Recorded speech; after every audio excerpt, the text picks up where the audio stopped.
almost only. That's it. So, well.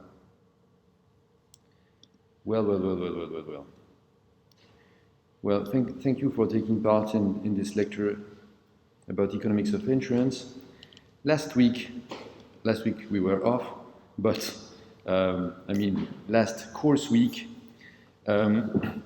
we have been first trying to define what an insurable risk was, and basically we found that insurable risk means a risk which is more or less a random variable amenable to the central limit theorem, with the exception that it's also possible to insure risks which are not amenable to the central limit theorem by reserving some capital for them. And then, I don't remember exactly what we've been doing, I'm sorry, but as much as I remember, we were starting to talk about the structure and organization of the insurance sector, okay? So today we'll continue with the organization of the insurance sector. That is to say, I think we already reviewed the 20 largest insurance companies, just to say that what has changed between 2015, where among the 10 largest insurance companies, there was only one Chinese insurance company. Now, if we look at the same ranking, by net written premiums, what we found is that 3 of the 10 largest insurance companies are Chinese insurance companies. Okay, so the landscape of insurance is changing quite quickly, as is the landscape of economics.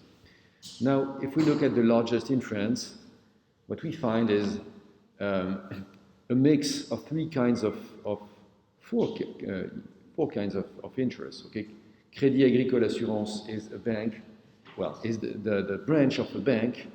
That is to say that the bank is distributing the insurance products of Crédit Agricole Insurance. So this is what we call Banque Assurance.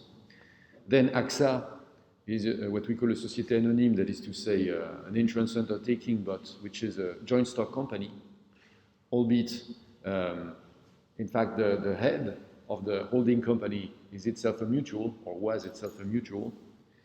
Then the Caisse Nationale de Prévoyance is a state-run life insurance company, which is owned by the French state. Then Covéa is a complex structure, because in the beginning Covéa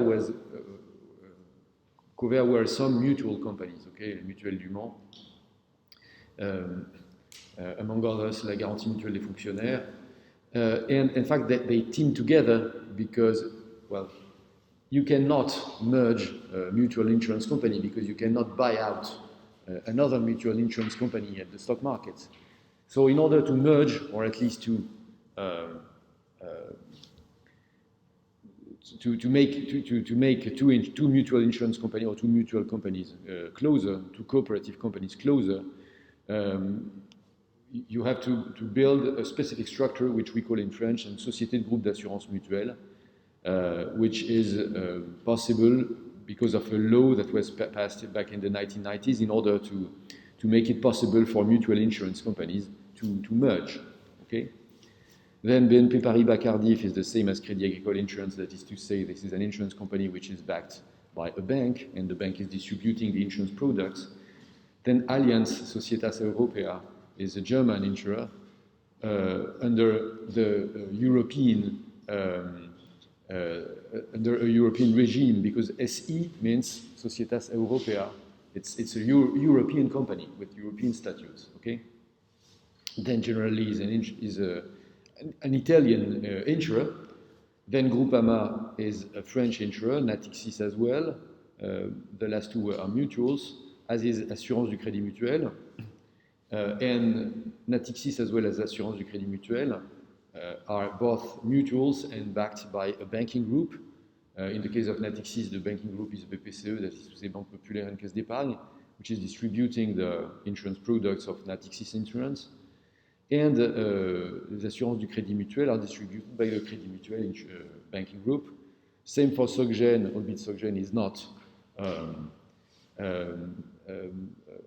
cooperative bank. And in the end, AG2R La Mondiale is a société de groupe d'assurance mutuelle, as is Covea. But as far as I remember, they team together not just mutual insurance, but also institutions de prévoyance, which are another kind of insurance. And in fact, the difference between joint stock insurance on the one hand, a mutual insurance company on the other hand, and the so-called institution de prévoyance is that they do not obey to the same legal provisions because insurance companies, they belong to the Code des Assurances, while cooperative insurance companies, they belong to the Code de la Mutualité, and eventually, les institutions de prévoyance belong to the Code de la Sécurité sociale. Now, that is to say that insurance in France is really a bounty for legal experts because of the complexity of the legal setup. Okay, because there are many types of company which do not exactly play by the same rules. Only the rules are basically the same. They are not consolidated in the same way in legal codes. And to make things even simpler, the insurance code, this is true of the insurance code, not of the Code de la Mutualité and Code de la Sécurité sociale, but the insurance code distinguish between 26 classes of insurance. What are these classes of insurance? For example, there is life insurance, which includes both life and death, insurance in case of life and insurance in case of death, capitalization insurance, general liability insurance, accident insurance, health insurance, fire insurance, natural disaster insurance, credit insurance, legal protection insurance, etc. And when we look at transportation insurance, there are branches which are distinguished by the mode of transport itself. Okay? So car insurance is usually called motor insurance in English, but it applies in general to land vehicles because, of course, motor insurance means not just cars, but also bikes and, motorbikes and lorries, etc. There are insurance as well for rail, air, sea-based and river-going vehicles, okay? And there are also liability insurance and insurance of the object which you transport, okay? By object, I don't mean things, I mean the objects in comparison with a subject. That is to say, the object of the transportation can be either people or merchandise.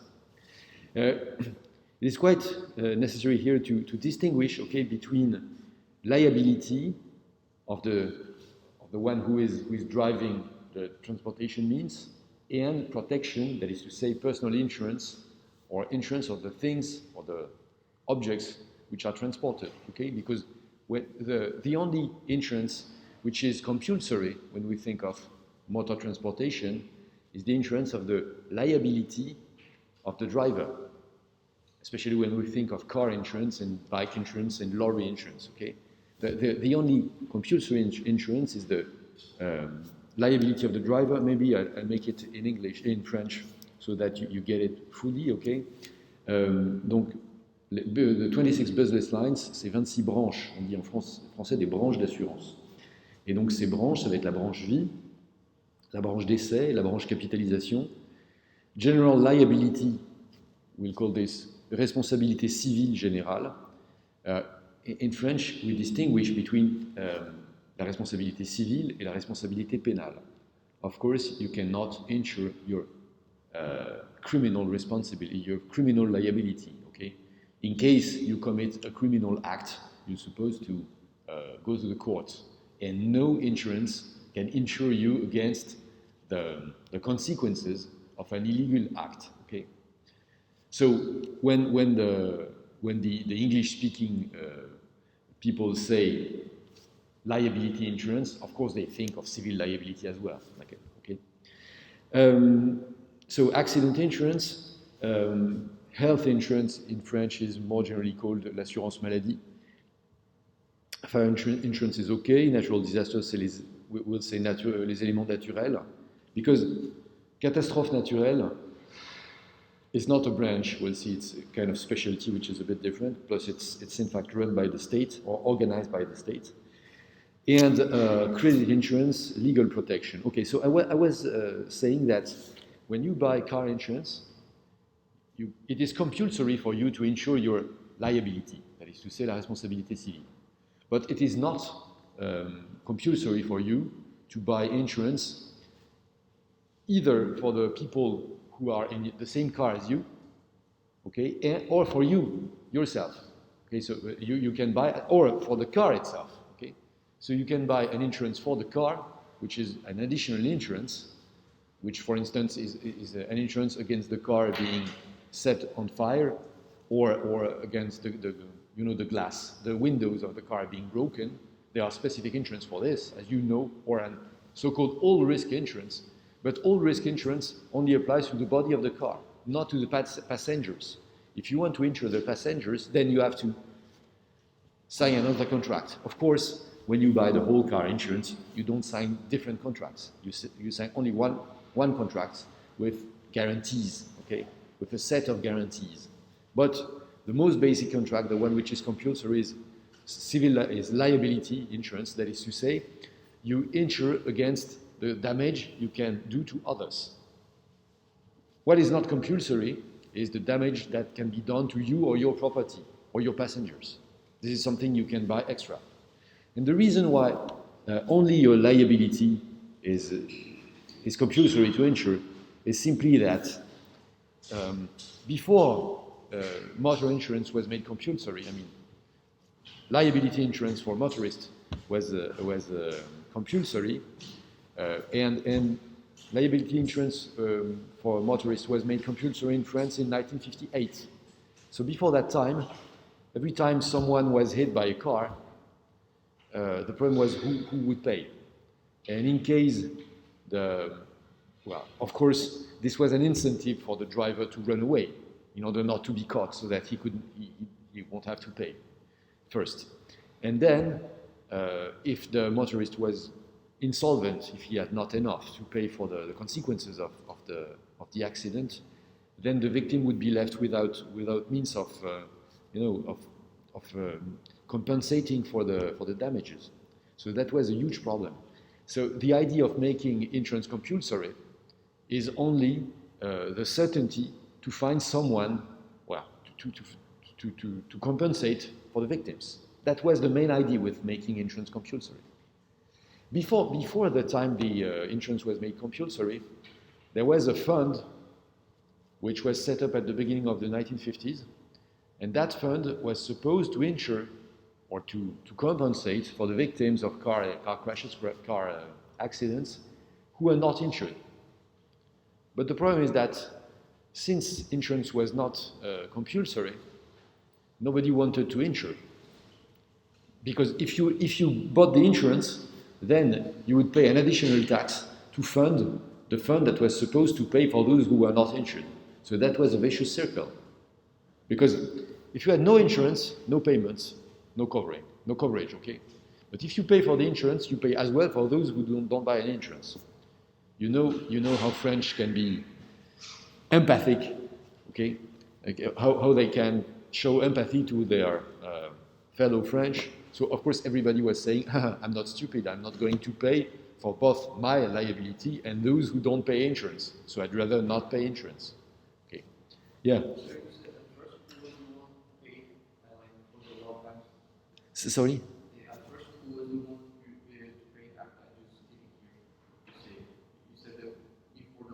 Yeah. Yes, some paid because they were risk averse and they knew that if they happened to kill someone, then they would become ruined. And so only the most prudent people bought insurance, but more than 50% of the drivers did not. So overall, every time someone was injured in a car crash, there was not enough to fund the correct compensation. And in the end, this fell on the general budget of the state. But it must be said that most civilized countries, such as Switzerland, Germany, Britain, the US, set up compulsory insurance at the end of the 1920s, that is to say between 1928 and 1930. In France, it took 30 more years. The reason why is that most drivers were saying, oh, if we required, if we make liability insurance compulsory, then people will be reckless. This will lead to moral hazard. So the only way to fight moral hazard and to have responsible drivers is to require them not to buy insurance. Of course, that was ridiculous. So now it's mandatory, and I think liability of a car driver is a compulsory insurance in most countries. Now, if we look at life and death insurance, now we look with a bit more details into those classes of insurance, okay? So life insurance covers the life-related risk, okay? And therefore, we distinguish between insurance in case of life and insurance in case of death.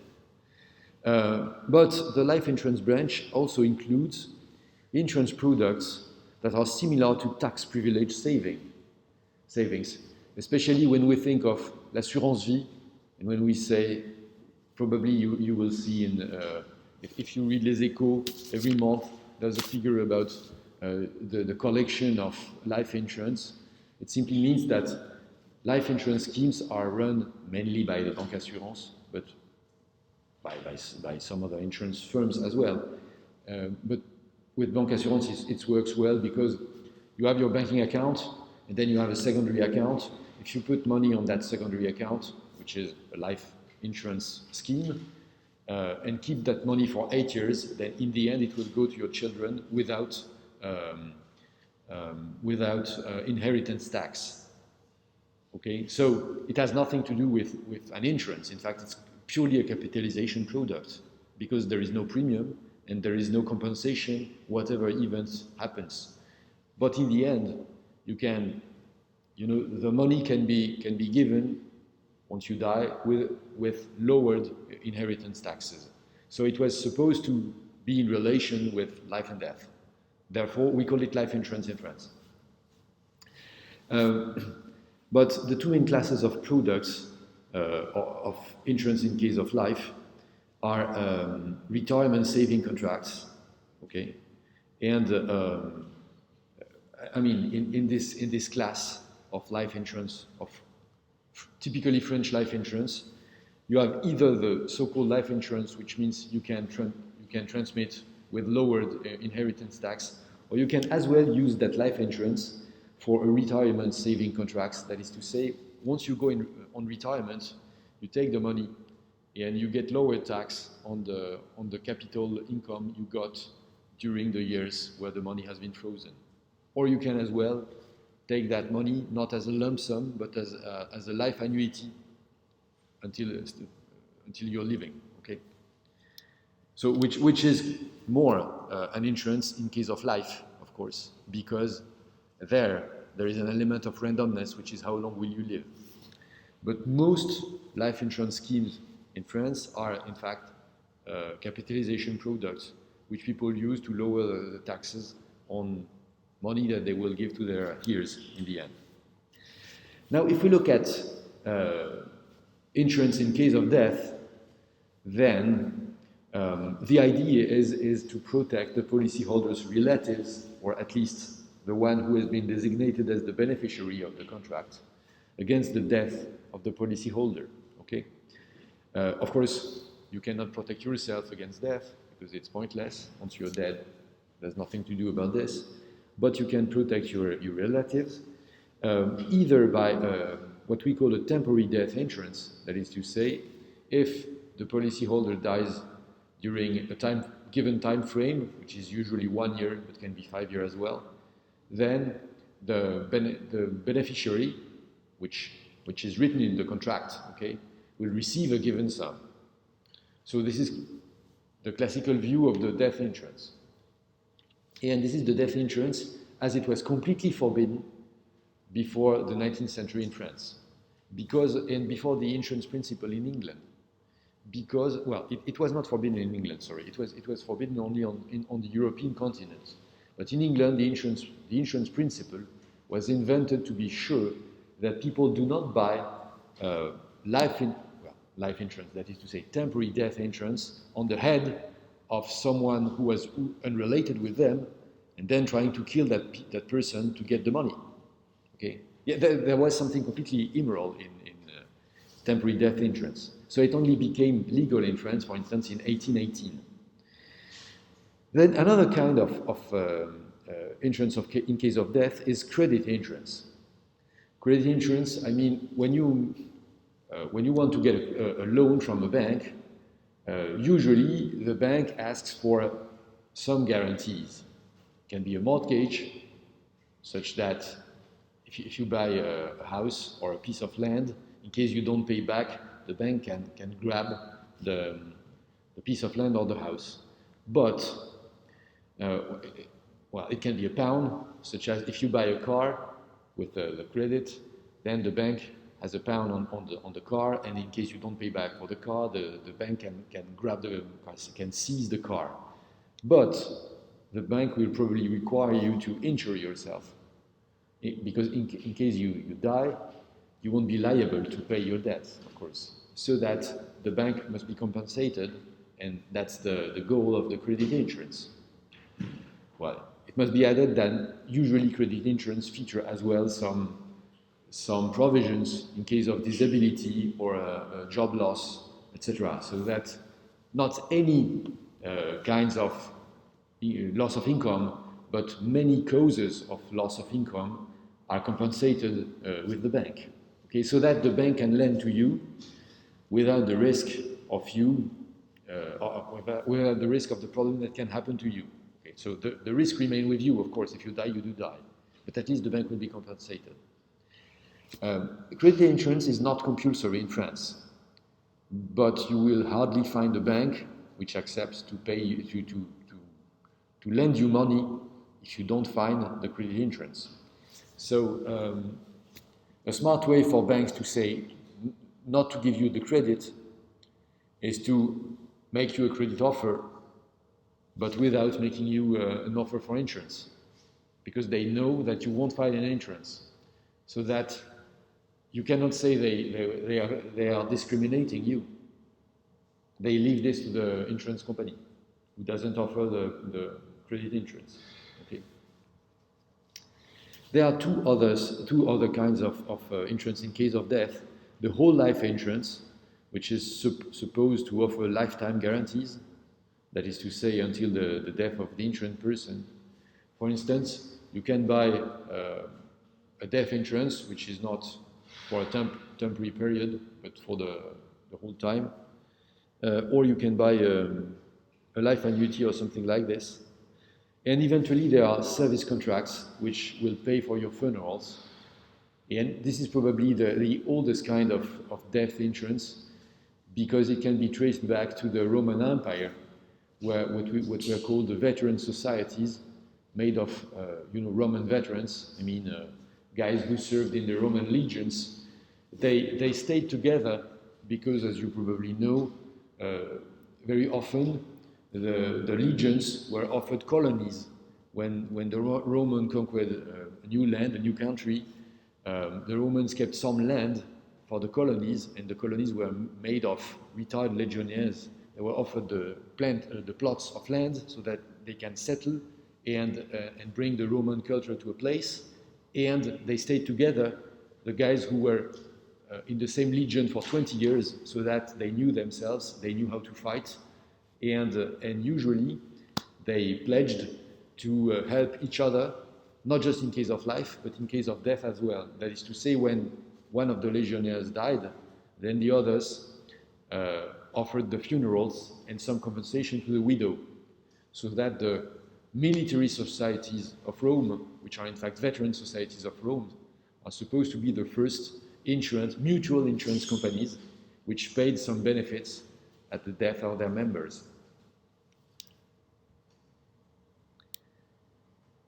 So in French, we'll call temporary death insurance une temporaire décès, credit insurance l'assurance crédit, whole life c'est une assurance vie entière, and service contract c'est des contrats de prestation ou des contrats en prestation. Now, among the interesting distinction is the distinction between funded and pay-as-you-go insurance. Okay, in fact, the main distinction between life insurance on the one hand and non-life insurance on the other hand is that life insurance is usually capitalized, okay, while non-life insurance is usually about distribution.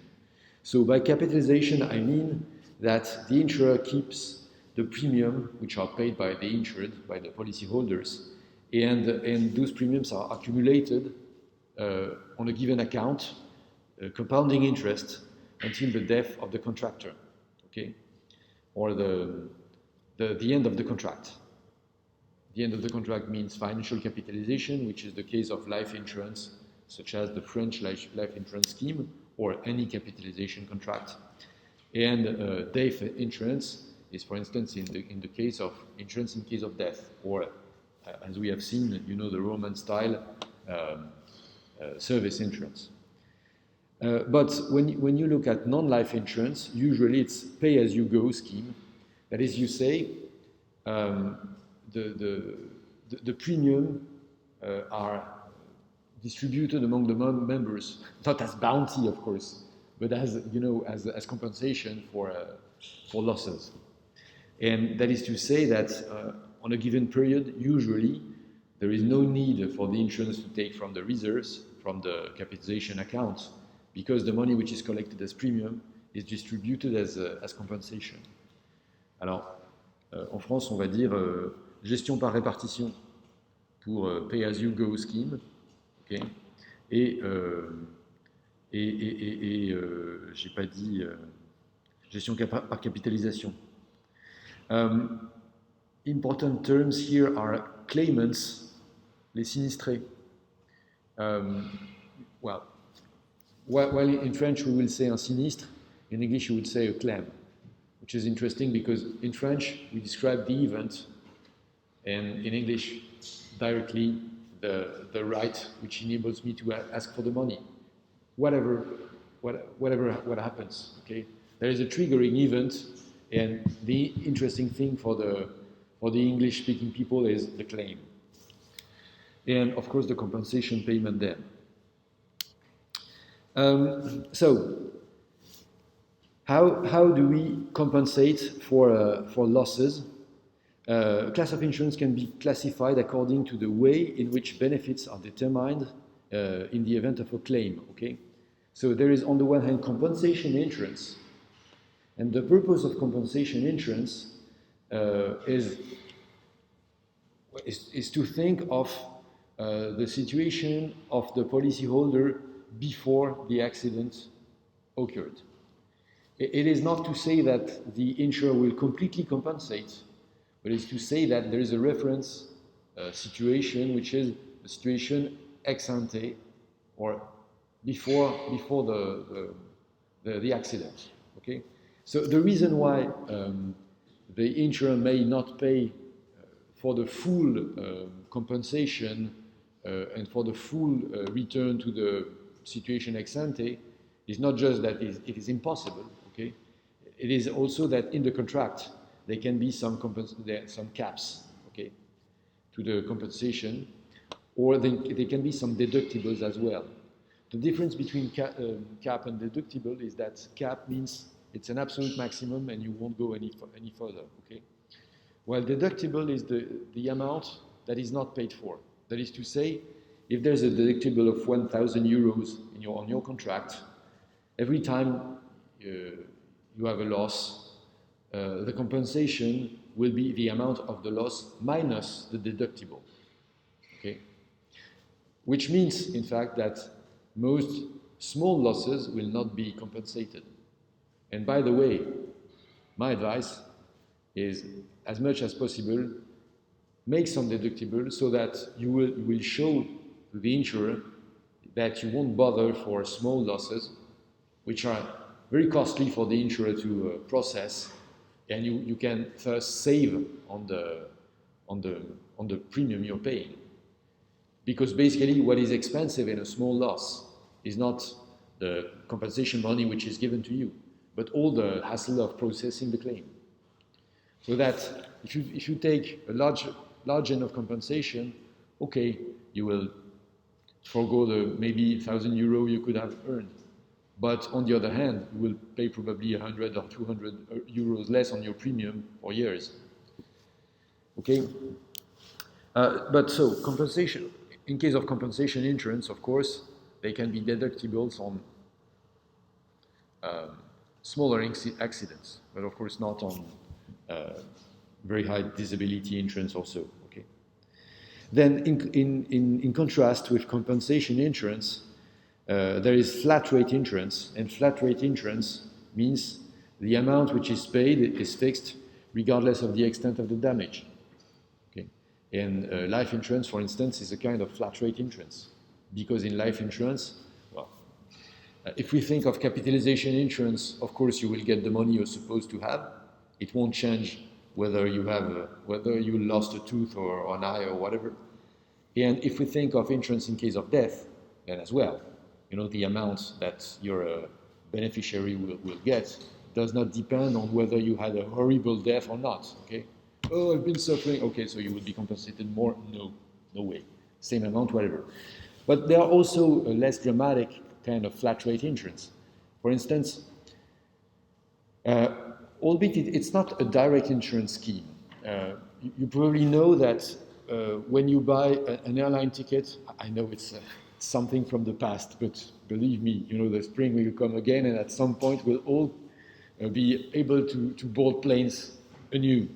So back in the past, there were those things called plane, and you could buy tickets to planes.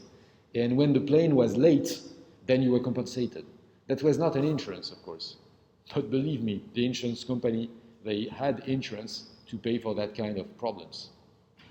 Okay, or they could at least. And plus, you could yourself buy an additional insurance. For instance, AXA was famous for issuing an insurance product against late airplanes, and that insurance scheme was especially famous because it was based on the blockchain, or I shall say on a smart contract. There was a smart contract which was scanning all the news from the planes, and if the planes you were supposed to board was late, then there was an automatic payment which did not depend on the amount of time the plane was late, but simply on the fact that if the plane was late more than an hour, then you got 100 euros or whatever. And the funny thing was that, you know, the compensation was automatic since the smart contract was using a feed from internet, from the information about all flights. I don't think AXA sold really lots of this contract, but it was really useful as a hype because it has been attracting attention because it was featuring a smart contract. And by the time smart contracts were trendy, because they were linked to more or less to Ethereum more than Bitcoin, this was a good way to attract advertising without paying anything. Okay, so compensation insurance versus flat rate insurance. En français, on dirait l'assurance indemnitaire. L'assurance indemnitaire, c'est celle qui indemnise, okay? Against, and of course, compensation cap would be called plafond d'indemnisation, and deductible, which is especially important a word, is called une franchise en français. While flat rate insurance is called l'assurance forfaitaire, on paye un forfait, d'accord, donc une somme fixe. There is a last kind of insurance, which is index insurance, and it's quite trendy as well. So the idea with index insurance is that the contract will give you a payment which depends on an index. Well, in fact, index insurance is especially used in agriculture in developing countries, and the index is in relation with the productivity of the farms. Okay, so usually it's either rainfall or sum of temperature. That is to say, if your culture crucially depends on rainfall, then That is to say, you need at least 200 millimeters of water per summer so that your harvest can be good. So you can take an index insurance, which is such that if there is less than 200, then you will get some compensation payments, either flat or depending on the you know how much less below 200 you are. Same applies for temperature. Okay, some cultures need not too much warmth or whatever. So the advantage of the many advantages of index insurance are, first, that you don't need to send an expert to the fields to see whether there were some damage with the field. There is the index. The index says, okay, there is a weather station somewhere, and the payment will depend on what the weather station somewhere recorded. Plus, the insurance cannot be manipulated. Of course, if the weather station is destroyed, then the payment is void. Plus, there is the farmer cannot manipulate the insurance, and therefore, this is the reason why you don't need to send the expert, because the classical problem with agricultural insurance is that, you know, the farmer can try to manipulate the crop so that it looks like there has been some damage because of hail or whatever weather phenomenon, so that he gets the compensation money. And for this reason, you need to send the expert, which make it sure that nothing fishy happens and so that the money can be paid. Of course, what is expensive in this case is sending the expert, especially when we think of developing countries where crops are not that expensive.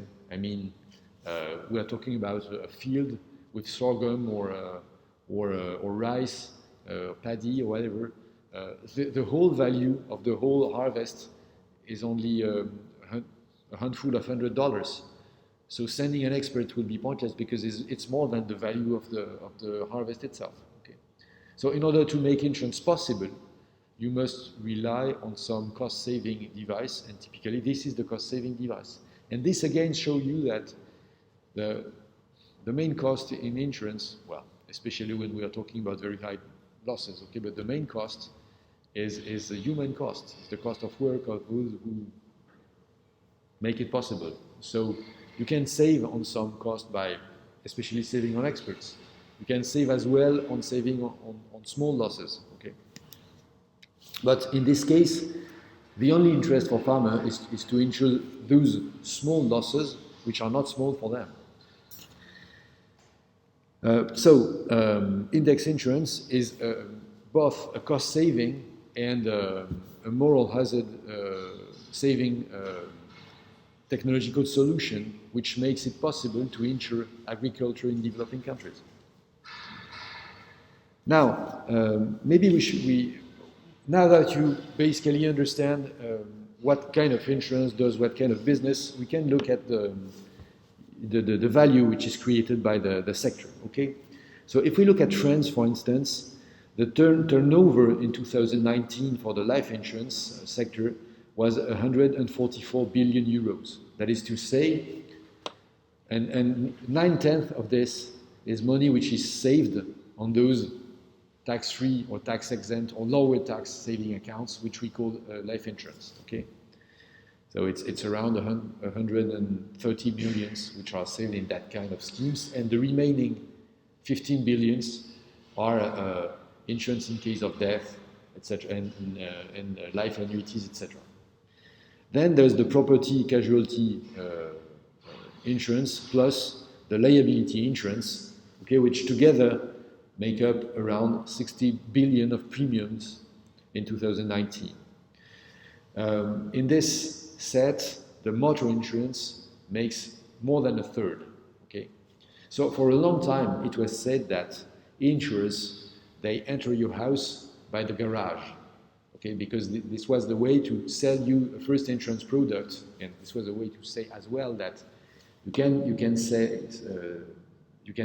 sell motor insurance at a discount, and then you will make money on the other insurance products, especially life insurance. Okay. Then there's the house insurance, which is one half of the car insurance. And by the way, when we say house insurance, now usually we mean what we call assurance multirisque habitation. And as you probably know, that assurance multirisque habitation covers as well liability insurance, but no longer for you, because most house insurance policies do pay only for children while they are in en premier cycle des études supérieures. Deuxième cycle, cycle master, no longer covered by house insurance, so you have to pay for a specific insurance in case you want to break something here, because if you don't, you will have to pay out of your pocket. Then there is the professional liability insurance and the agricultural insurance. We put together all these professional insurance. Agricultural insurance I've been talking about, okay? In fact, these are kind of state-subsidized contracts because they are not, there is no business model, there is no competitive business model for agricultural insurance. But those agricultural insurance have been designed when the European agricultural policy was downgraded. Because you remember that until 1992, there was a scheme from the European Union which guaranteed the price at which farmers could sell their products. In 1992, this was dismantled, and so the European member states who wanted to designed and subsidized insurance schemes so that peasants, farmers wanting to insure their income can buy an insurance contract which guarantees which guarantees a minimum level for their income, even if the harvest, even if the crops are lost because of usually weather. Okay? But in fact, this is quite small. This is less than 2 billion per year. The larger is professional liability insurance, because in France, many professions are supposed to insure their professional liability. When I say many, the funny thing is that I was supposed to write a paper for the Revue d'économie financière on the liberalization of insurance last summer, and now the paper is written. I don't know when the Revue d'économie financière will be published, but maybe it will be your Christmas gift. The funny thing is that writing this paper, I was interested in that professional liability insurance. And so I tried to look at how many different liability insurance schemes there were in France. And the answer is that the state doesn't know.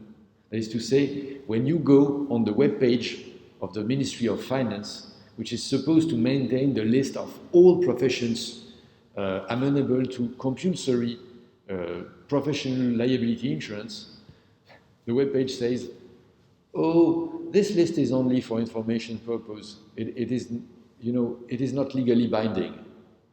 Please look at the law. We cannot take a precise account of who is supposed to buy an insurance policy." That seems completely weird, because even the state, even the guy who is taking the money out of this, because of course there is a tax on insurance contracts. So even the guy who is supposed to know doesn't even know. Because, I must add, so the Ministère des Finances, they take a tax on insurance policies, plus there is a head of insurance with the Ministry of Economics. So normally, the insurance are administered here. Even the place where they're supposed to get the money and they're supposed to know what happens, they don't know. That is to say that many professions are supposed to buy liability insurance. And for exactly the same reason as motor liability insurance. Because, for instance, imagine the following situation. You own a plot of land wherever, and you want to build a house on that plot of land. But then your neighbor comes and say, "Oh, no, but that part of the plot is mine. I know it because my great-grandfather told me before the war that before the Prussian came, it was okay." So you called for someone to say exactly what is yours and what belongs to the neighbor. That guy is called a surveyor, okay, geometric. And the surveyor comes with, that machine to precisely measure the limits of your own plot of land. He says, this is yours, and the neighbor says, no way, I will sue you, etc. So whatever, the surveyor has said that this is the border of your plot of land, you build a house. But the neighbor who sued you, he pays another surveyor who shows that in fact the first surveyor was wrong and the house has been built on the other guy's plot. And the court says that the second surveyor was right. So you go to your neighbor and say, okay, that's stupid, I'm sorry, I'm going to buy you the land so that I can keep the house. But the neighbor doesn't want your money. He just wants you to raise down the house. So you have to destroy the house. The question is, who pays? Of course, the first surveyor who was wrong. And it may happen that the surveyor doesn't have the money, so that the insurance, the civil liability insurance for the surveyor pays. Okay.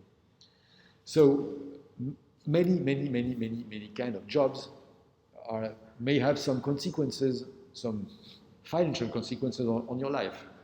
For this reason, since the 1970s, the French state made compulsory by law for many kind of professions such as these to insure their civil liability. Every time this is done, I must emphasize that, you know, the way it is done is not that the state writes a law saying, you must pay for the insurance.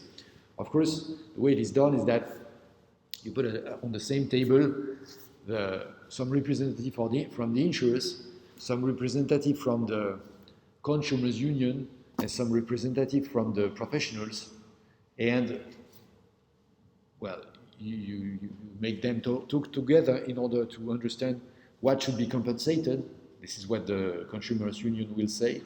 How much it will cost. This is what the insurance representative will say, and whether it is possible for the professionals to pay. If not, it means, of course, that they will have to raise their costs, their prices, so that the consumer must agree on the trade-off, which is, I will have to pay a bit more, but I will be insured in case of any problem. Okay.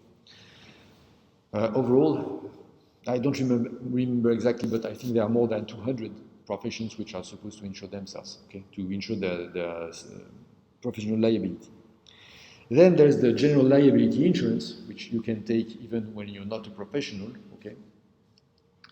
Then there are other insurance which amount to almost a fifth of the whole turnover of the property, casualty, and liability classes. And by other insurance, we mean the natural catastrophe insurance. Natural catastrophe insurance is not a contract. In fact, it will be made available for you if you have either a house insurance or a motor insurance contract.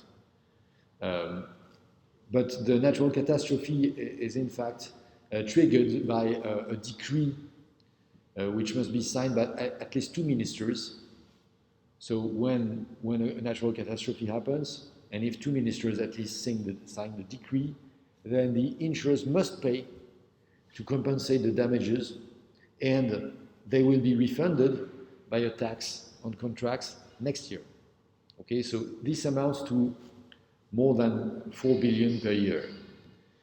Then there is legal protection insurance. Legal protection insurance means you can pay a little something to have a lawyer in case you need some help. Assistance, probably I've been talking to you about assistance. Assistance means provision of services, such as you go traveling somewhere, you break yourself a leg, you cannot go back to your home country, then Europe Assistance dispatches a medic in a plane in order to get you back to your home. Provision of services assistance. Well, there is no need to go to Nepal walking or trekking to get that kind of assistance. You can get assistance as well on the French roads. Okay? In case your car breaks down, there is an assistance provision in your contract. So the insurer will send you a tow, a towing car, a towing truck, so that your car will be brought to a garage, and then your taxi will be funded so that you can go back home, etc. So provision of service means assistance. Personal protection insurance, it's okay. And well, the last one I must tell you about is building insurance, because this is also specific to France.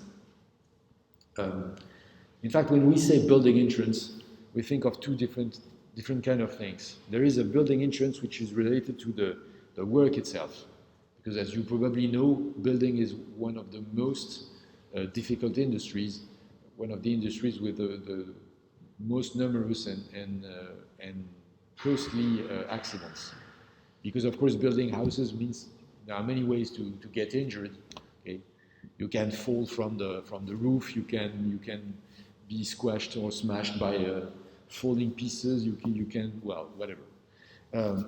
But this is part of the building insurance, but it's not the most expensive. The most expensive part is what we call a décennale construction, because in France, the builder of a house is supposed to guarantee the quality of the house for 10 years. This was made compulsory by a law. Well, it's another kind of professional liability, but this is building, okay? And it was made compulsory in 1972, I guess, and it was the first compulsory professional insurance. So, in the month following the law, many nice builders understood that the best way not to implement the law was to get bankrupt every 2 or 3 years. So that they built houses, they went bankrupt, they set up another company, and there was nobody left to insure the buildings that they built. So of course this was a clear abuse of the law, but since all the building sector was working this way, I mean not the big companies, of course, but the smallest company were doing this way, so that a new provision was passed by the parliament, which made it compulsory not to guarantee the house, but to pay an insurance which would take care of, guaranteeing the house during the 10 years after the completion of the house. So this is what we call la décennale construction, and which has nothing to do with l'assurance construction, because assurance construction is about the work itself, but it's about what will happen during the next 10 years. Okay, and eventually there are health insurance, and health insurance in France is not a big deal because, as you probably know, we got the Sécurité Sociale, hence the turnover on health insurance is only 25 billion per year, which is not completely negligible, but in comparison with the health insurance in Germany or in Northern Europe country, it's quite small. It's less than 1%, it's around 1% of GDP, so it's quite small. When now we look at what happens outside of France, maybe it would be good to get rid of me because you won't see the most interesting part of the picture. So these are gross insurance premium, okay, what we call gross written premiums for 2015. And if we look at those bars, you see that OECD is by far the largest market. I must recall you that OECD are 30 countries, which is a set of 30 countries which are basically the allies of America. Okay, so Western European countries plus Japan, Australia, Canada, etc. Okay. Now, when you look at the United States alone represent almost 1/2 of the whole OECD market, and close to 30%, 40% of the whole world insurance market. The country which is second to the United States is United Kingdom, and as you can see, the bar is far smaller. And then there are a series of dwarfs such as Japan, Germany, France, Italy, Korea, almost the same order of magnitude, and then nothing. Well, then it's not nothing, okay, but in comparison with what happens in either US or the whole of OECD, the rest appears negligible. So here, you see, we are talking about millions of US dollars, okay? Therefore, the value for France is only 200, 0.2, because it's 0.2 millions of dollars. That is to say 200 billions overall. Okay, so the next slide is probably a zoom. Well, I'm zooming on United States and United Kingdom. So you would probably ask why I've been interested in the 250 figures and why nothing more recent. The reason is simply that I thought that this graph was dramatic to show the difference between the order of magnitude of the US insurance market and other insurance markets. Because, for instance, London was seen for years as the center of the world in insurance, especially at the end of the 19th century. It's no longer the case. Okay, and there it is quite obvious that the US market is far larger than anything in the world. So, of course, you can have a look at the table, which will give you the exact amount, but it's not that visual, and so, well, in case you want the figures, you can go to Sigma. Sigma is a quarterly review, no, it's a bi-monthly review, a bi-monthly journal, which is edited by Swiss Re, and, well, it features very interesting article, and usually in March, there is what they call l'assurance en chiffres, which is, in fact, 50 pages about, you know, the activity of the sector during the previous year. It's very detailed. Usually they feature 15 tables with the activity of the sector in any countries, okay? In every countries, I mean, not every, but it's somewhere from one year to another between 75 and 90 countries, which is quite a lot, and more than you will find in the OECD insurance report, for instance. Okay, so now we'll not be seeing the rest of the world, but just what happens in Europe. Just to have a look at this. What is this? This is, oh my God, this is not the place where I should put this. I know, I will make it smaller. That's it.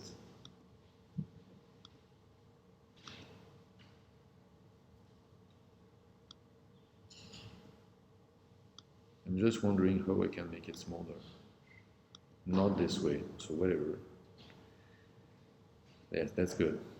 So this is the density, and by density we mean gross written premiums by inhabitants. So this is a classical measure of, I'm struggling with my video. So density is a classical measure of, you know, importance of insurance in a given country. So if we look at the ranking of densities in this is not the European Union, but the European Economic Area, okay? Because as you see, the first country here is Li, and Li means Liechtenstein, and the second one is the CH, which is La Confédération Helvétique, and Switzerland, okay? And of course, neither Switzerland nor Liechtenstein belong to the European Union. But they do have very interesting level of density of insurance.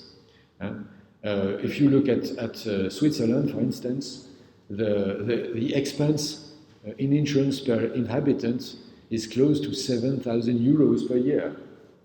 But of course, as you know, Switzerland is the country of Swiss Re, Winterthur, and many other insurance companies, and Zurich, of course.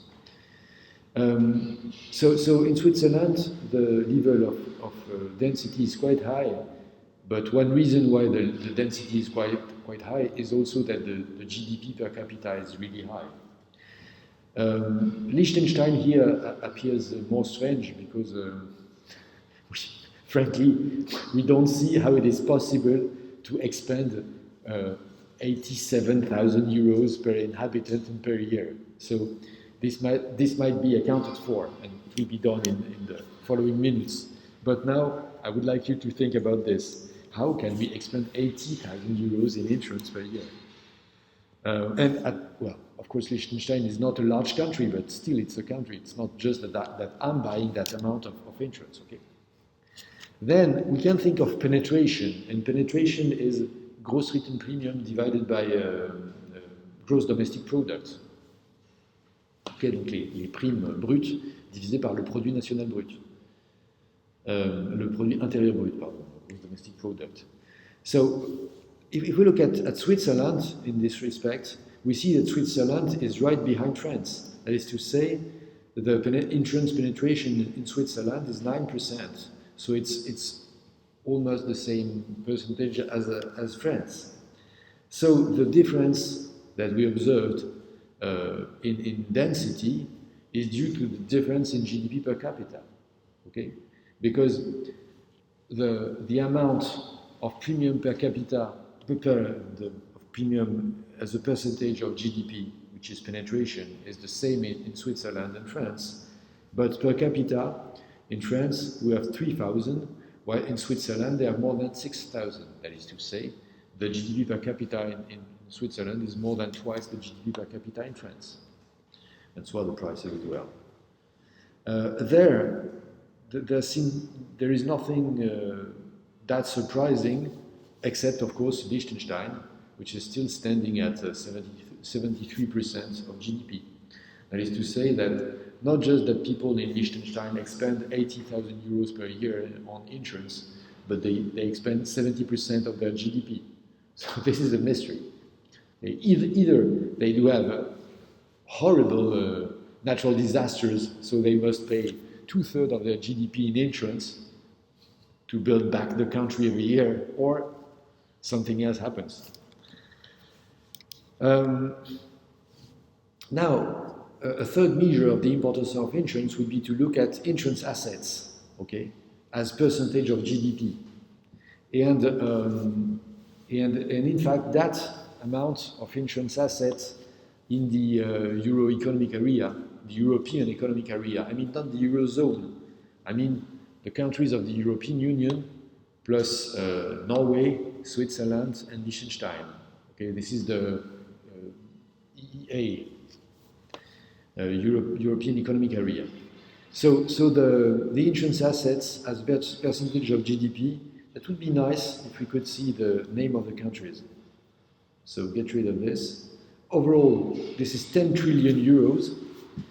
But if we look at Liechtenstein, then Liechtenstein is in Liechtenstein the insurance assets are 6 times the GDP of the country. In Luxembourg, it's 3 times. And in France, it's only 1 time. Same for Denmark and Sweden.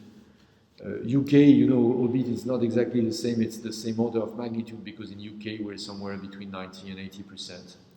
Only in Germany is it far lower because in fact Germany is a country which has less financial wealth than more Western countries, okay? And of course, in Eastern countries, in Eastern European countries, the insurance assets are very low simply because there was almost no insurance at all by the time of the Berlin Wall. So the insurance company have started to operate only 30 years ago, and so they're only at the beginning of the accumulation process. But still, there is a mystery about Liechtenstein and Luxembourg. So what's your conjecture about Liechtenstein and Luxembourg? What do they do in order to get such a penetration, a density, and eventually assets?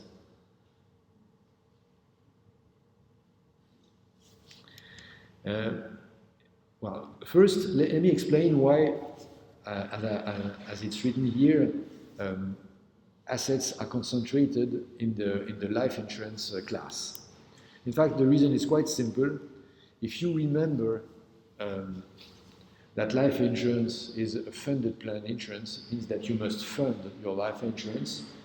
And, well, while in France, life insurance means a way not to pay taxes, which is still a capitalization product, in most countries where the pension system is not as generous, people have to fund their future pension. So what they do is that they save in order to get some life annuity at the end. And for this reason, the life insurance schemes are heavily funded. And so they hold large amounts of capital, which are the counterparties of the future pensions. Okay? So in order to get an annuity, no, this is not the annuity. This is simply the idea that that you're getting your money capitalized. Okay.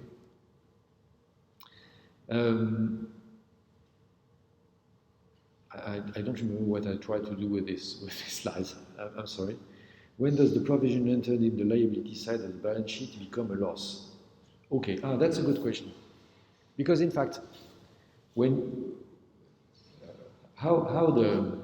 does life insurance work?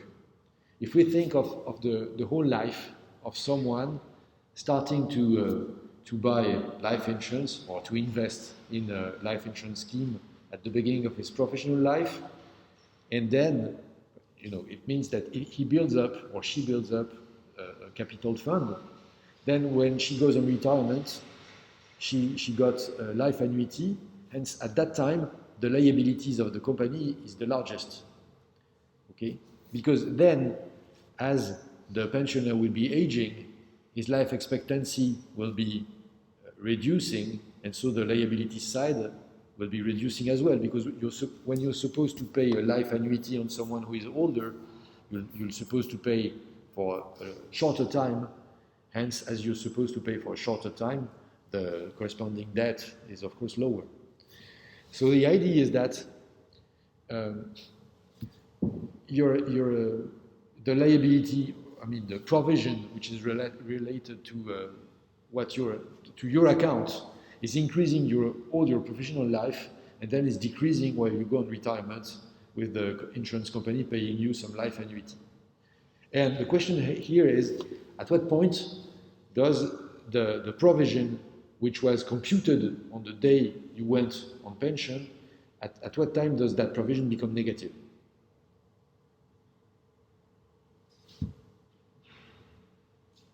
We say that provision is decreasing when you go on pension. And at some point, a decreasing quantity can become negative. The question is when? And the answer is quite simple. When you overshoot the life expectancy. Okay, because the provision, for instance, you go on pension at 65.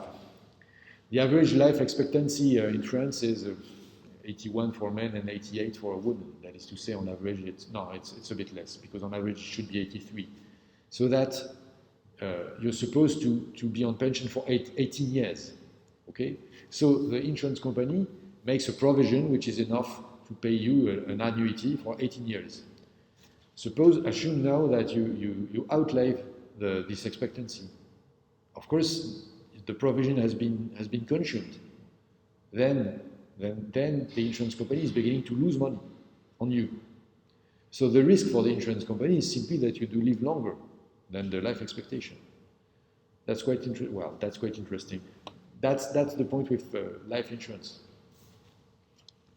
The risk is people that live longer than what they are supposed to live, while, of course, anyone who dies before is a gainer. So that's why there are more assets in the life class than in the non-life classes.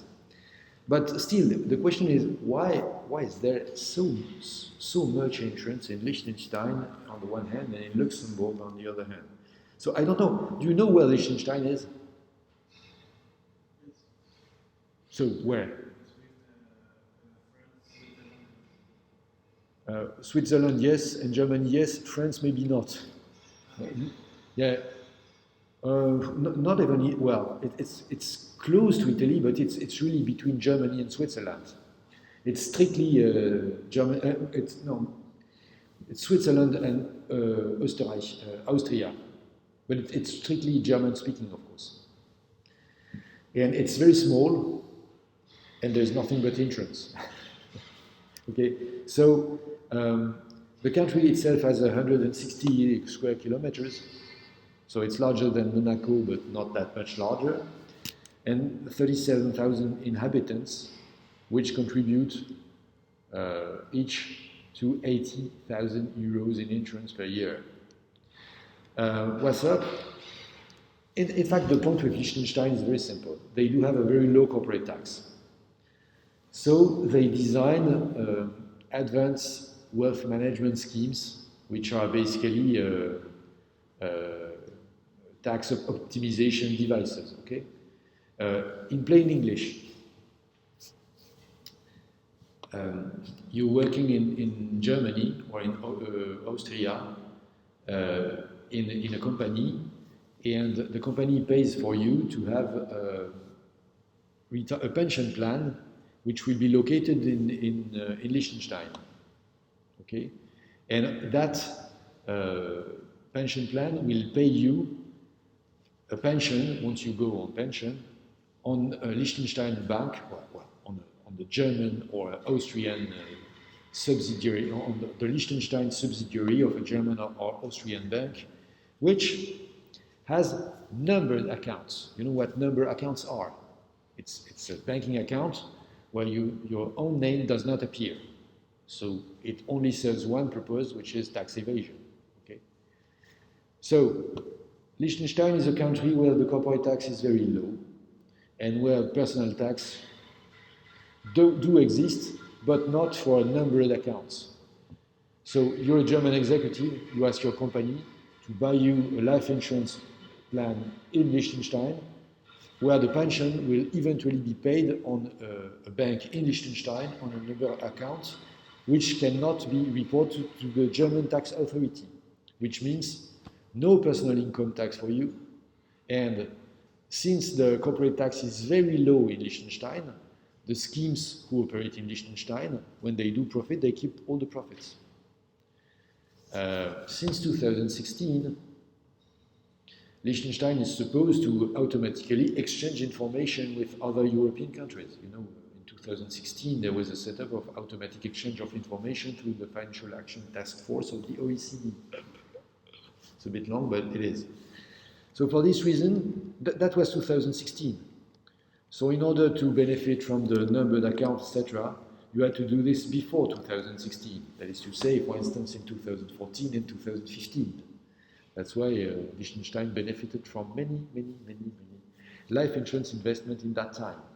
And of course, the 80,000 euros per year were not paid by Liechtenstein citizens, but by mainly German and maybe some Austrian citizens who were interested in building for them a future pension on a tax-free basis. Okay?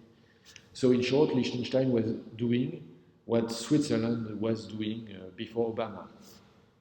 Because you probably remember that the Obama administration cracked down on the banking secrecy in Switzerland. In 2008, when Obama came to power, the tax administration of the US asked for the Swiss bank to give them the list of the customers of the Swiss banks, which were American citizens. And one Swiss bank refused. The other said, so we lost your mail, sir. But in fact, one bank was targeted in particular. They did not answer. And so the Department of Justice issued a fine which was twice the amount of the capital of the bank, so that the bank was bankrupt. And every Swiss bank understood that you could not play with the Department of Justice. So every Swiss bank eventually sent the list of the people, the customers, the American customers who were with Swiss banks. So the Swiss bank secrecy was over. But from 2008, Swiss bank style secrecy was continued to exist in Liechtenstein. Therefore, the wealthy German people who can benefit from it continued investing into a life insurance scheme in Liechtenstein. We should check whether it's still the case, because in fact I don't know. But this might be your homework for next week, just to see how you manage to get the information. So in Luxembourg, things is in fact completely different, because in Luxembourg there is no such, I shall say, in Luxembourg you will not find natural persons who do tax evasion. You will find only legal persons. Okay? Ce n'est pas des personnes physiques, ce sont des personnes morales qui font de l'évasion fiscale en passant par le Luxembourg. And the way they do this is by using captive insurance. So what is captive insurance? Basically, captive insurance means the branch of a company which is not an insurance company and which only makes insurance. Okay, you are Renault véhicule industriel, and it doesn't exist anymore. So you are Renault, you are building cars, but you do have a branch which is Renault Assurance and which is selling insurance products, mostly to you. This is the reason why you call it insurance captive. Okay? Captive, captive means a prisoner, okay? And captive means it has been taken. So it's not supposed to sell product to the whole world, but only to the main company, to the parent company. Okay? But in fact, there are two ways of running captives. The first one is the supposed regular one, which would in fact result from an arbitrage between buying insurance and insuring yourself. So that kind of arbitrage should be maybe modeled in the following way. Imagine that a holding company has 49 subsidiaries in 49 countries, which each face the same risk P of losing an amount which is D. The reason is that the slides were in French and D was a dommage, but I should have called this L for loss. Okay? So basically what we have is a binomial with 49 tries and probability P of a loss which is D. Okay? Then the cheapest premium offered by insurers, I mean by regular insurers, not the captive, is simply that I forgot the D. That's stupid, but there should be a D here, and it will be probably in the following lines. Okay, but it's the pure premium itself is the expectation, the mathematical expectation of the loss, which is probability of default multiplied by loss, so PD, and the loaded premium features a loading factor, which pays for the administrative expenses, etc. So the alternative for the company is either you pay that amount of insurance, 1 plus lambda multiplied by P multiplied by D, okay, or you go to multiplied by N, which is the number of countries, or you go to, and the reason why this could be uninteresting for the company is that you might be thinking that you'd rather keep for yourself the profit rate, which will be paid to the shareholders of the insurance company.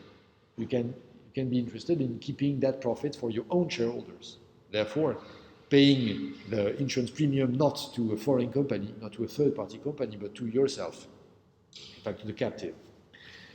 And of course, you do this only in the countries. You can make captives only in countries where the tax rate is low, and assume that in the Luxembourg, the tax rate, I mean the overall tax rate, not the corporate tax, okay? The overall tax rate is 10%. So the question is, how much do subsidiaries have to pay to the captive to insure themselves at the 99% confidence level? And then we'll compare this with the market prices of insurance, okay? So the captive, assume that the risk of the subsidiary are independent. This is quite simple, and that they follow the same law and have the same finite expectation and variance. This is pointless, but whatever. The main problem with doing captives when you do business all over the world is that the regulation is different from one country to another, and this makes it, in fact, very difficult to be competitive as a captive. Therefore, then you will see another way to use captives, but let's focus on this. So since we think of the central limit theorem, we are looking for the 99% quantile in order to get 99% confidence, and you probably remember that the 99% quantile is 2.33.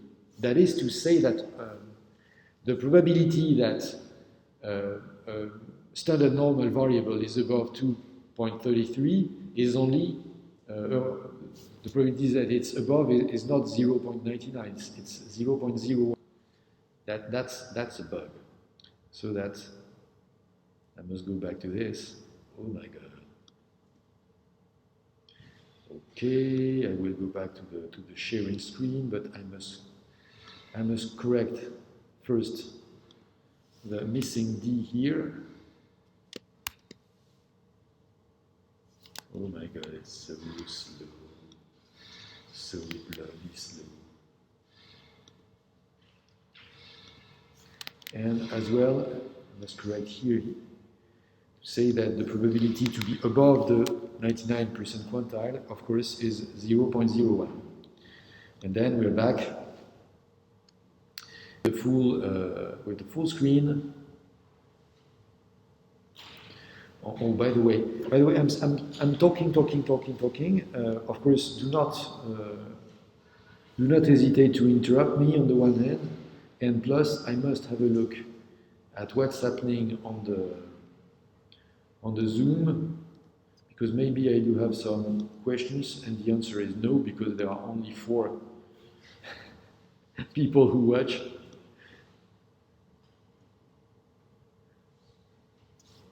Well, so, oh yes, now what I must do is share the screen on Zoom.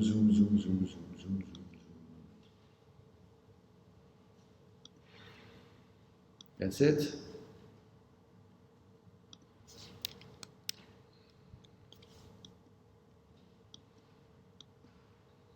But it doesn't seem to work, in fact.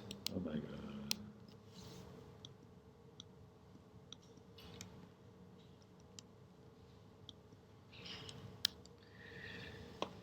Well,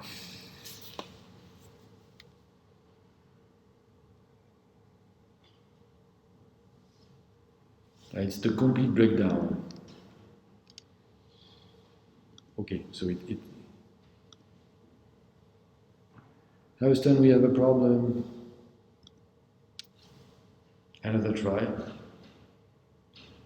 And it has been working for almost an hour and a half.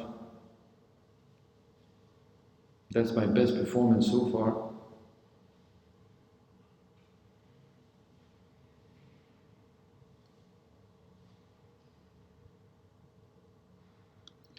Okay, so let's try this. But you don't have the regular image. And let's then try this.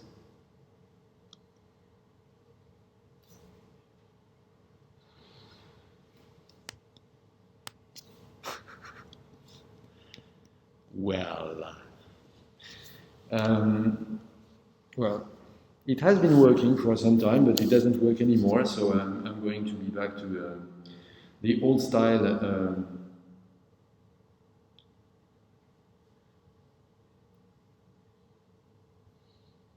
You know, the old style. Whatever. Oh no. Oh no.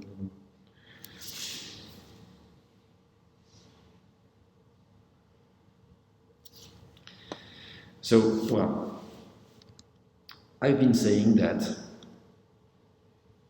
and I cannot click. Well, it seems to work. Whatever. I don't want to see this. Whatever. Okay, so no, I don't want this. I've been trying to say that, but do you see it? Do you see it? Well, okay, let's pretend. So as 2.33 is the 0.99 quantile of the standard normal distribution, there is a 1% chance that a standard normal random variable will be above that quantile, okay? Now, if we think not of the standard normal, but of the variable, of the random variable, which represents the number of losses, then this random variable will be the expectation of the variable plus the 2.33 standard errors, okay? So as the expectation is 49 multiplied by p, which is the probability of a loss, multiplied by d, which is the amount of damage, we will replace expectation by 49 pd, okay? And the variance of a binomial variable is a number of draws multiplied by the probability p, multiplied by 1 minus the probability, multiplied by the squared amount of loss, okay? so that the standard error is the square root of this quantity, that is to say, 7 is the square root of 49, p1 minus p is power 1/2 is the square root of p1 minus p, and d is the square root of d squared. That's it.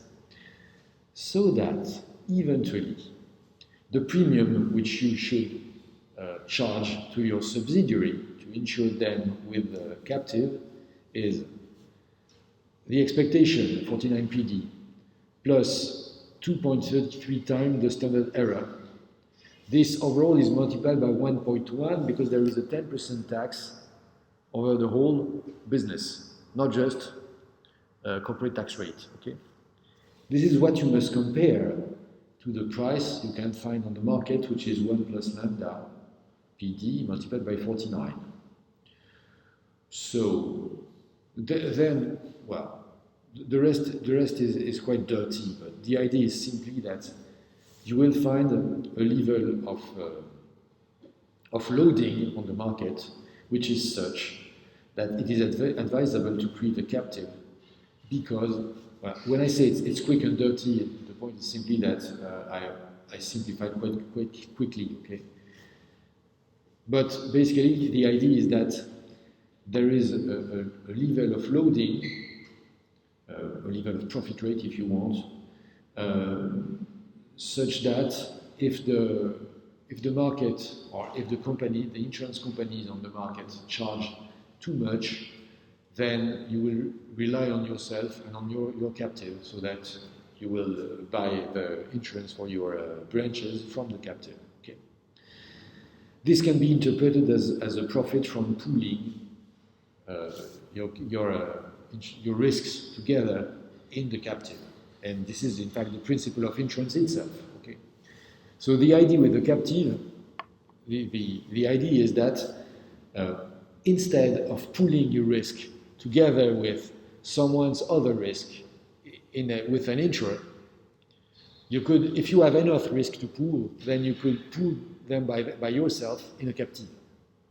Doing so, what you will save is twofold. First, you could save the profit which would belong to the shareholder if you go to another insurer. And you could set up your captive in a competitive legal and tax environment. That is to say, of course, you're doing your captive in Luxembourg, not in Paris. Okay? Well, in reality, it seems that most captives are more interested in, well, no, maybe I should say this first. Yes?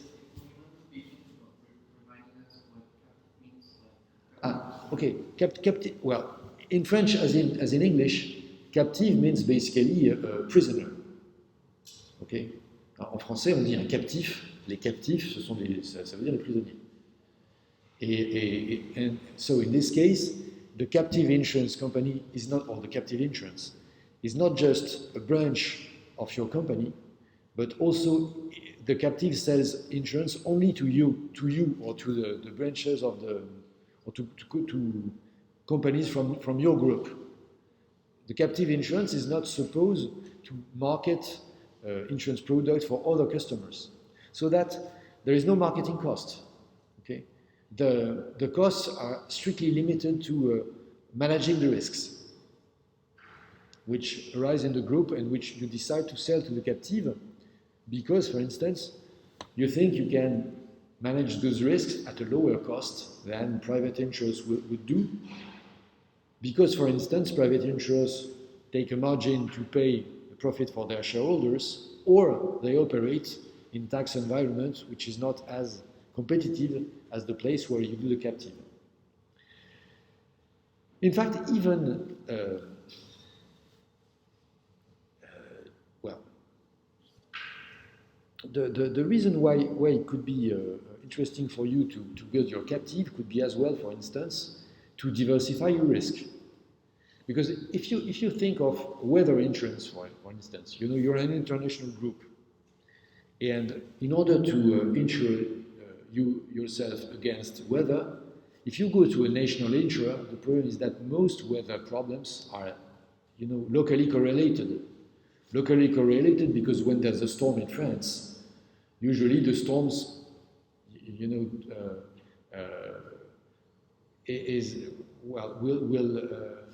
will expand on some regions of France, but not to Seychelles or Japan or whatever.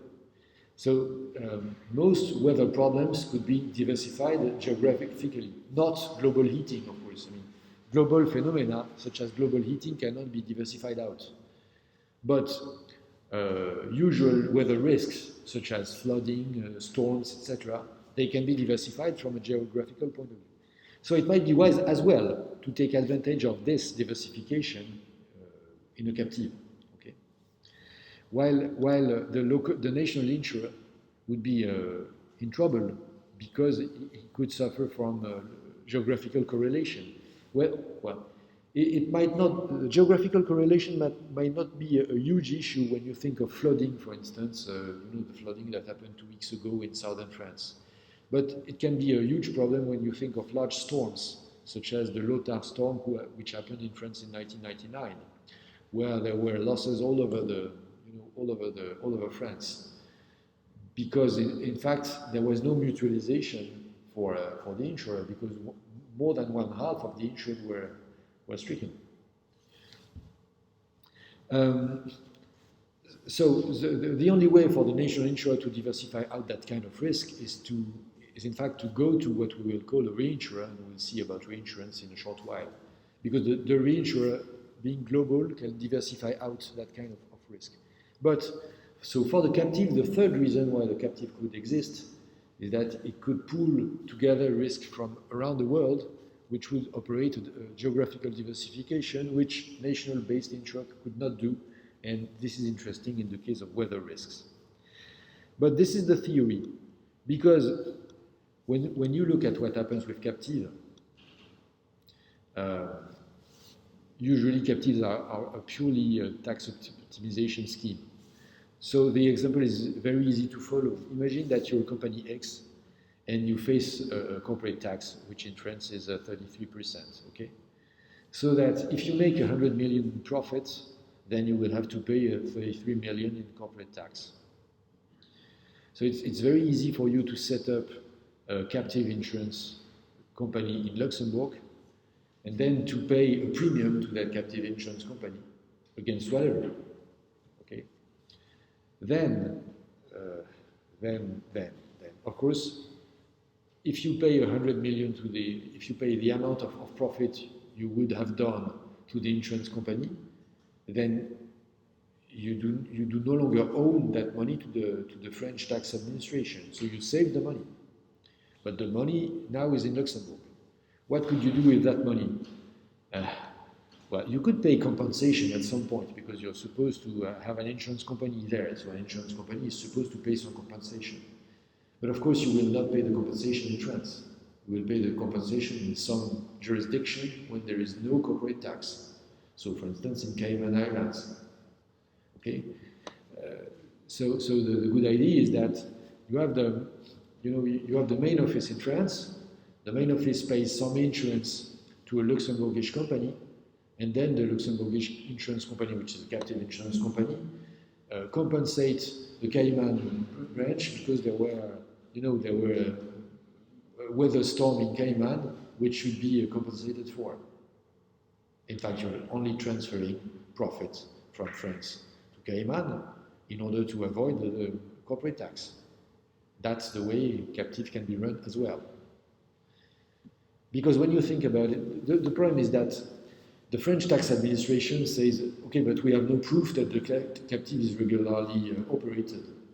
You say the captive insurance is under the supervision of the Luxembourgish insurance supervisor, which is doing a perfect job, of course. The Luxembourgish supervisor will not say that you're doing a fishy business, because you're not doing a fishy business. You're not underwriting any risks, so there is no risk. There's only money coming in and out, flowing in and out, and paying no taxes, in France. So the reason why many companies set up captive insurance in Luxembourg is the same as the reason why many companies set up, headquarters in Luxembourg. As you probably know, Jean-Claude Juncker, when he was the Prime Minister of Luxembourg, he signed more than 4,000 rescrits fiscaux, that is tax exemption schemes. This was the trademark of Jean-Claude Juncker's tenure as a Prime Minister in Luxembourg. He turned Luxembourg into a tax heaven by devising special decrees for every company who asked for one. And there was no need for a special for a tax decree about insurance, because everybody understood that insurance captives can be run to siphon out the profits from a country with high corporate tax rates into another country with a lower corporate tax rate. And this is perfectly legal. Well, what is no longer legal is that you cannot pay compensation in Cayman for the damage which occurred wherever. Okay, so this is no longer possible since 2007 in Europe. But still, at least you transformed that profit which which had a tax to pay into something which will become a compensation. And when you get a compensation, it's tax-free, of course. Okay, when your house burns down and the insurer pays you back, you cannot. The state cannot levy a tax on the compensation by the insurance. Well, you must be sure that this doesn't go into the profits, but whatever. The question then is, who operates the captive? That's quite interesting if you're interested in. Of course, the point is that even if Renault or whoever sets up a captive, Renault is not hiring insurance specialists to run the captive. You're simply going to a firm which is, well, a broker which is specialized in setting up captive for tax reasons, such as Marsh McLennan, for instance. I think they are the leader in captive management.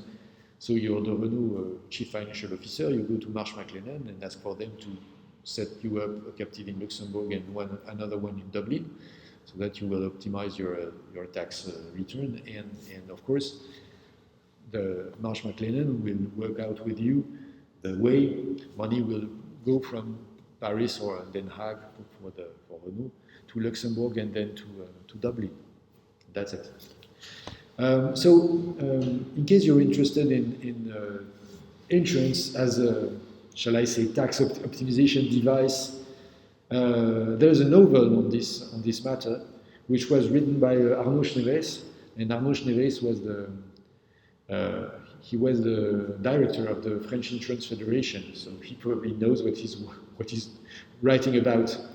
The funny thing in Chiste Noir is that he shows how reinsurance can be used to not to pay taxes, and even to be more precise, to make profit when you don't make any profits. Okay, and the background of the novel itself is, a James Bond style story about shale oil. So, and the title is Black Shale, not just because shales are black. Shales, c'est les schistes, d'accord, dans lesquels il y a des hydrocarbures. So the point is not just that shale are black, they are black in color, but also because they carry, in the context of this novel, the novel itself is black, such as we say it's a black novel in French, to say it's about espionage and crime, etc. Okay. So this made quite a departure from the usual image of insurance, which appears a very peaceful, if not boring, business. In this case, it's not peaceful and not boring at all. That's it. So maybe James Bond was an insurance executive.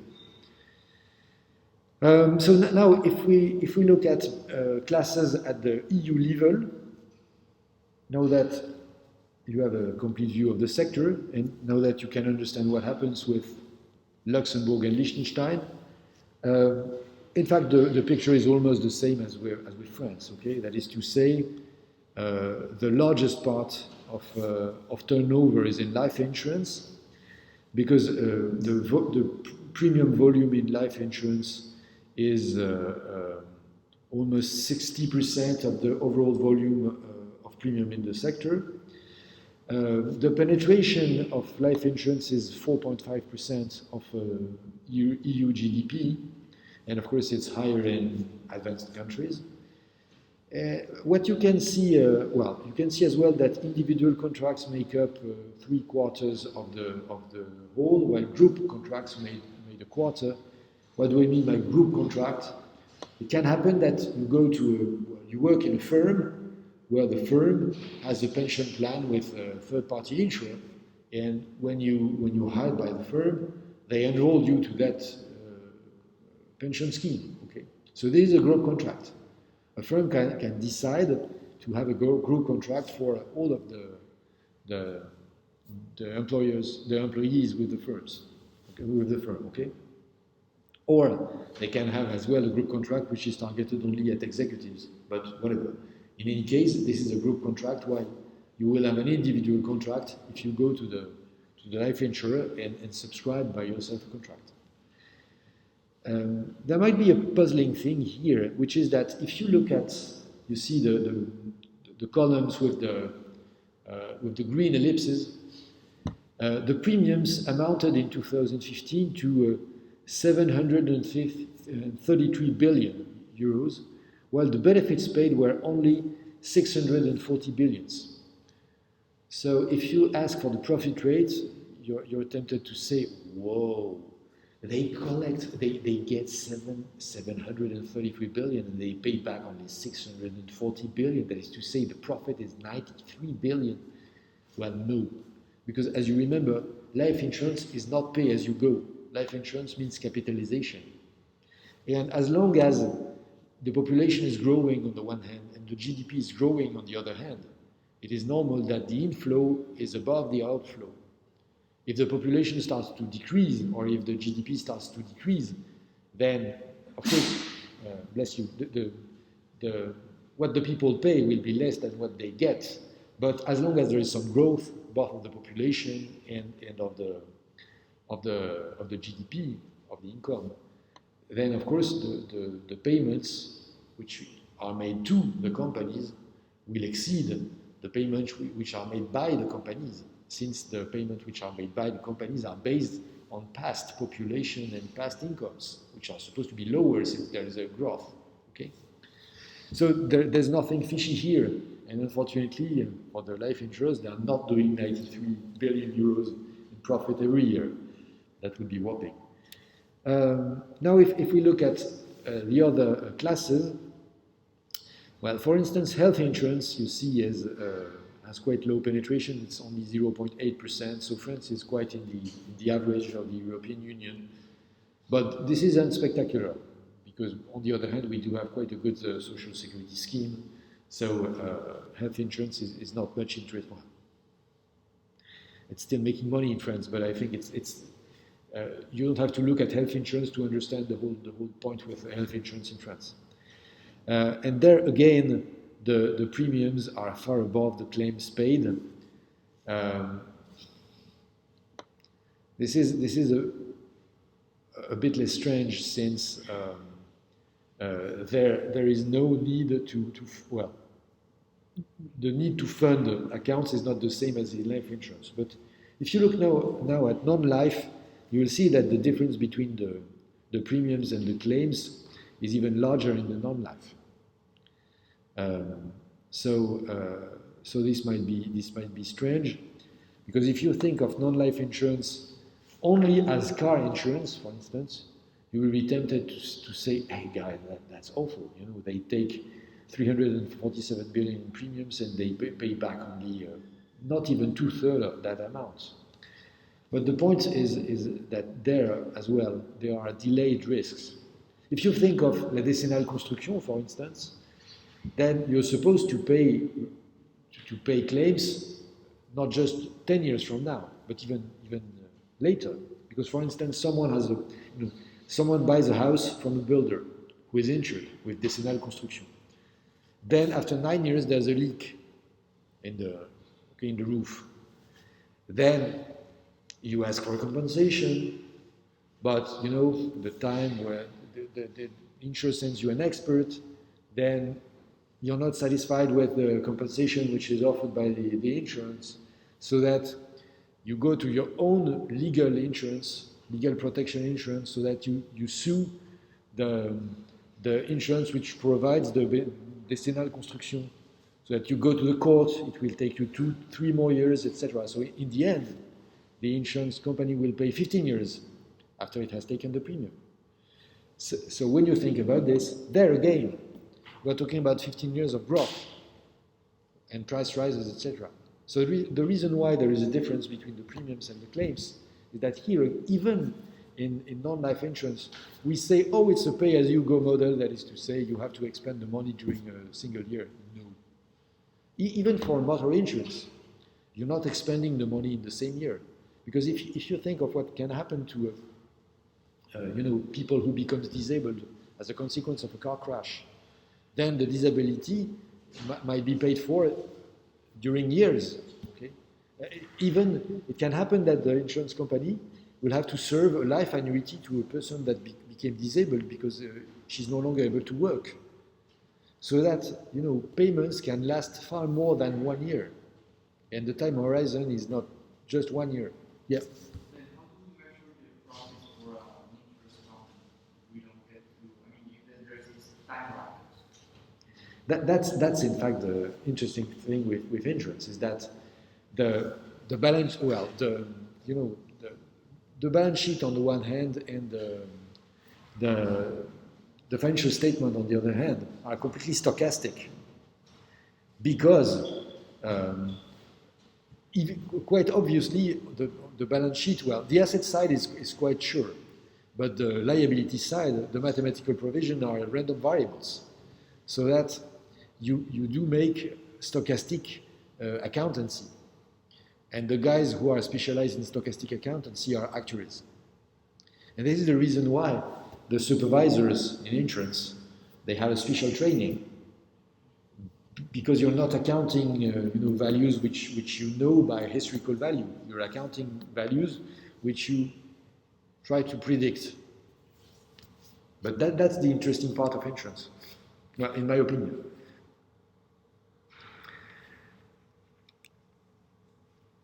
If we look into a more, well, with a bit more detail into non-life insurance, what we see is that, albeit the claims are lower than the premium paid, the combined ratio, by combined ratio we mean the ratio of claims and expenditure divided by premium. Okay, so basically it's how much it costs you to actually deliver the guarantees that you made in the contract while taking the premium. If the combined ratio is above 100%, then you're losing money. In fact, if the combined ratio is above 99 or 98%, you're losing money. Okay, because there are other expenditures even. But as long as the combined ratio, or in order to earn money, you must have a combined ratio below 100% for obvious reasons. And what we see is that combined ratio is quite volatile. Why is it volatile? Simply because losses occur, randomly. And because they occur randomly, there are some good years and some bad years. We see here that 2013, the combined ratio was 91%. That is to say, the payment of all claims and other expenditures was only 91% of the premium that have been taken. While in 2009, that is to say only 4 years previously, the combined ratio was 103%, that is to say 12 percentage points above. Okay. So it's very volatile. Hence, we shall not say that, on average we are making money, because if we think of what means a 12% difference there, means that 1 year it can be 232 euros, but the following year it can be 30,000 euros more. So it's really volatile, but still, apparently the difference between premium and claims is high, but this is not profit because of delayed, sometimes we talk about les sinistres de traîne, okay? long tail losses. Okay? Now, in fact, the picture of the sector is not complete if we don't talk about the distribution structure. Because, of course, in the European Union, about 100,000 people, about 1 million people work with insurance companies, but almost 30% more people work with insurance distribution. So what is distribution? Distribution is simply that there is a distinction between those who carry the risk, the one who we call the insurance companies, and by carry the risk, I mean they do have the risk in their balance sheet. On the liability side, they do have some mathematical provisions. But the risk carriers are not always the same as the insurance distributors. Because, well, what kind of distributors do we have for life insurance? In France, life insurance is mostly sold by Banque Assurance, you know, the green here. The reason why it's mostly sold by Banque Assurance, as I told you, is that you do have your banking account, and then you do have a secondary account, which is your life insurance account.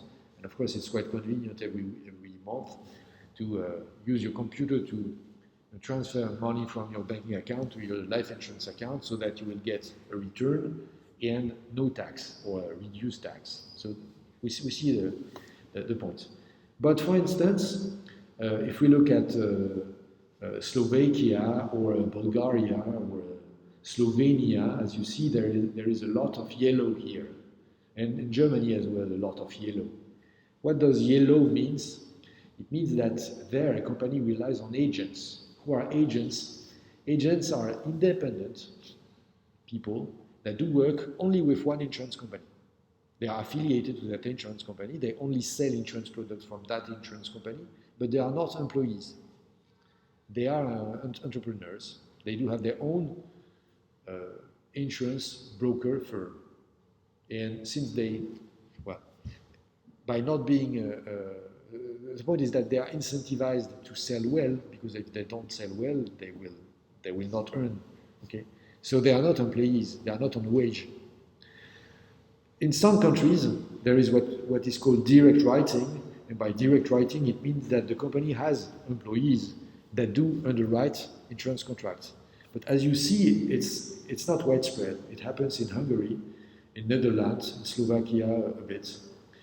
But usually insurance is distributed either by Banque Assurance, especially the case for life insurance, by agents which are then affiliated to one company only, and by brokers. And for instance, as you see, the British market is dominated by brokers. Brokers, they are not affiliated to a given company. They sell products from whatever insurance company they like.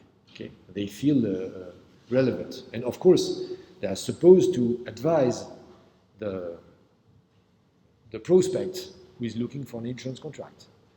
So they are not only interested in getting the fee, but also in selling you the insurance product. And there are two very different kind of brokers.